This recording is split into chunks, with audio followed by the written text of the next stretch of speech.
Welcome to Tejaswi media. నిన్నటికి నిన్న మన మేడ్చల్ రాంపల్లిలో హనుమాన్ దేవాలయం మీద దాడి జరగడం జరిగింది. మరి ఈరోజు హిందూ సంఘాలన్నీ అందరూ వెళ్ళి అక్కడ ధర్నా చేయడం కానీ ఆందోళన చేయడం కానీ జరుగుతుంది. ఇంకా ఇప్పటి వరకు ఎవరైతే ఆ హనుమాన్ మందిర్ మీద హనుమంతుని విగ్రహం మీద దాడి చేశారో ఇప్పటి వరకు పోలీస్ డిపార్ట్మెంట్ వాళ్ళని పట్టుకోవడం ఎలాంటివి జరగలేదు. ఈరోజు తెలంగాణలో చూసుకుంటే ఎన్నో గుళ్ళ మీద ఈ యొక్క కాంగ్రెస్ గవర్నమెంట్ వచ్చిన తర్వాత ఎన్నో దాడులు జరగడం జరుగుతుంది. అంటే కేవలం హిందూ దేవాలయం మీదే దాడులు జరుగుతున్నాయి. మరి ఈ పిచ్చోళ్ళకి మసీదులు చర్చిలు ఎందుకు కనపడుతలేవు?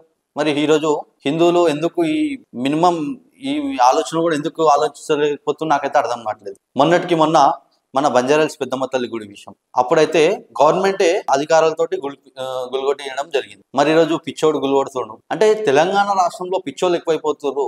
మరి ఈరోజు హిందువులు పిచ్చోళ్ళు అయితే మళ్ళీ తెలంగాణ రాష్ట్రం ఏమైతుందో ఒకసారి గవర్నమెంట్ ఆలోచించాలి ఖచ్చితంగా. మన ముత్యాలమ్మ తల్లి issue 1 year back Muthyalamma issue కూడా అంతే. పిచ్చోడు అని చెప్పేసి ఒక సర్టిఫికేట్ చూపెట్టేసి వాడు పిచ్చోడు అని చెప్పేసి వాడిని వదిలేసారు.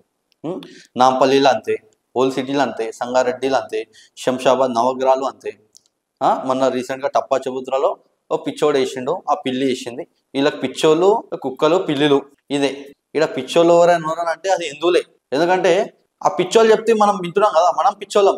సో ప్రతి ఒక్క హిందూ బంధు ఆలోచించాలి. ఈరోజు మన గుళ్ళ మీద ఏ విధంగా దాడులు జరుగుతున్నాయో అంటే మనం కేవలం గుడికి పోయి మొక్కడమే కాదు, అది ఆ దేవునికి ఈరోజు ఆపద వచ్చింది, మనం ఎందుకు బయటికి రావట్లేము ఆలోచించాలి హిందువులు. ఈరోజు కేవలం గుడికి వెళ్ళి దేవుడా నాకు ఈ కోరిక తీర్చు ఆ కోరిక తీర్చు అని ఎన్నో మొక్కులు మొక్కుటాం. మరి మన దేవునికి ఈరోజు మన హనుమంతుడికి ఈరోజు చేతి తిరగడం కానీ ఆ గద ఇరగొట్టడం కానీ ఎంత బాధాకరం విషయం. మరి ఏ హిందూ ఎందుకు ఆలోచించట్లేదు?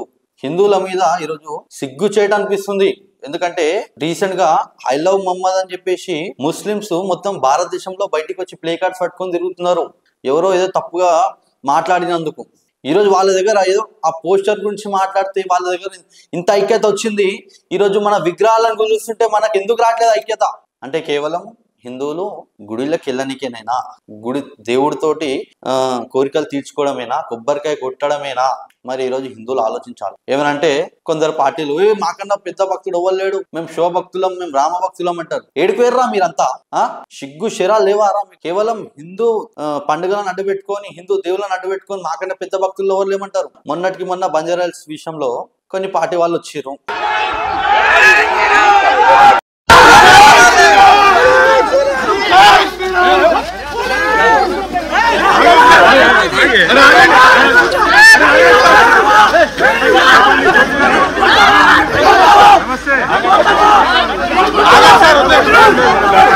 వచ్చి అది ఇదని చెప్పేసి మాట్లాడారు. మరి ఇప్పుడు ఏమైంది, ఎందుకు మాట్లాడట్లేరండి?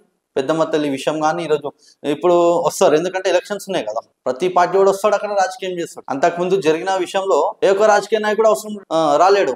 ఎందుకు అవసరం లేదా? మా ఓట్స్ అవసరం లేదా? ఈరోజు జూబ్లీహిల్స్ ఎలక్షన్స్ ఉన్నాయి.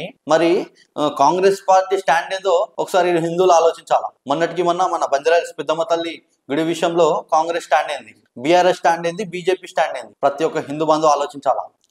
ఈరోజు ఓట్లు అడగడానికి సిగ్గు శరం లేకుండా హిందూ ఇళ్ల ముళ్ళకి పోతారు. పెద్దమ్మ తల్లి గురించి అడిగితే మీ ముఖాలు ఎడబెట్టుకుంటారు. ప్రతి పార్టీకి నేను క్వశ్చన్ చేస్తున్నా, అర్థమైందా? జూబ్లీహిల్స్ ఏం ముఖం పెట్టుకుని హిందువులకు ఓట్లు అడుగుతారు? మా దేవాలయాలు గురిస్తారు మీరు.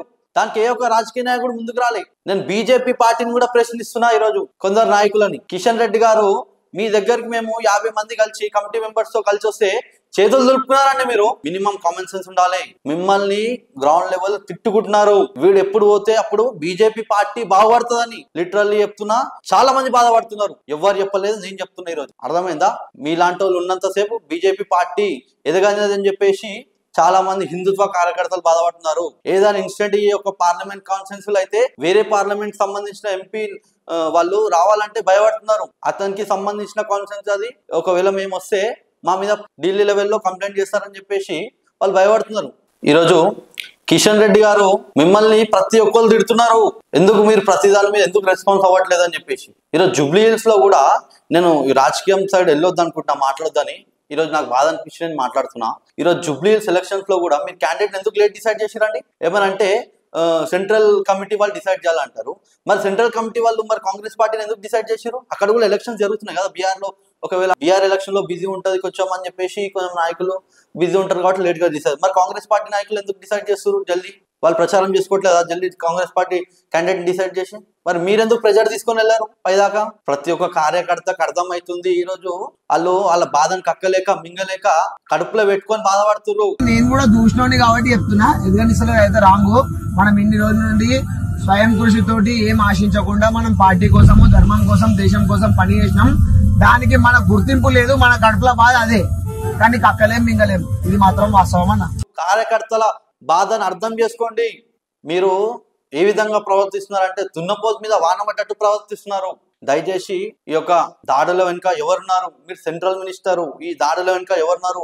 రేవంత్ రెడ్డిని కలవండి, రిప్రజెంటేషన్ ఇవ్వండి, ఎందుకు దాడులు జరుగుతున్నాయి అని మీరు అధికారులను కలవారు ఇప్పుడు. ఎందుకంటే మీరు ఢిల్లీ లెవెల్ ఉన్నారు కదా, ఈ గల్లీ లెవెల్ ఉన్నాయి పట్టించుకోరు. ఇది నా యొక్క బాధ కాదు, ప్రతి ఒక్క కార్యకర్త, హిందుత్వ కార్యకర్త బాధ. ఈరోజు నేను ముంగల్కి వచ్చి చెప్తున్నా అంటే నా వల్ల కావట్లే. నీలాంటి వాళ్ళు ఉన్నంతసేపు ఈ యొక్క హిందుత్వ పార్టీ ఎదగదు తెలంగాణలో, రాసి పెట్టుకోండి, అర్థమైందా? కొంతమంది లీడర్లు స్టేజ్ల మీద జై శ్రీరామ్ జై శ్రీరామ్ అని చెప్పేసి బట్టలు జింపుకునేలాగా అరుస్తారు, అరిసి హిందువుల ఓట్లను తీసుకుంటారు. అదే హిందువులకు ఆపద వచ్చిందంటే ఒక నాయకుడు రాడు. ఎందుకు రాడండి? కేవలం హిందువులని ప్రహలో పెట్టి ఇట్లా మ్యానిపులేట్ చేసి హిందువుల ఓట్లు తీసుకొని శ్రీరామ్ జై శ్రీరామ్ అంటారు. గ్రౌండ్ లెవెల్లో బాధనేం పట్టించుకోదని చెప్పేసి ఈరోజు మంచిగా కూర్చున్నారు మీరు. నేనైతే ఒకటే చెప్పాలనుకుంటున్నా ప్రభుత్వానికి, మరి మా హిందువులు కానీ పిచ్చోళ్ళు అయితే జరగబోయే పరిణామాలు చాలా డేంజర్ ఉంటాయి.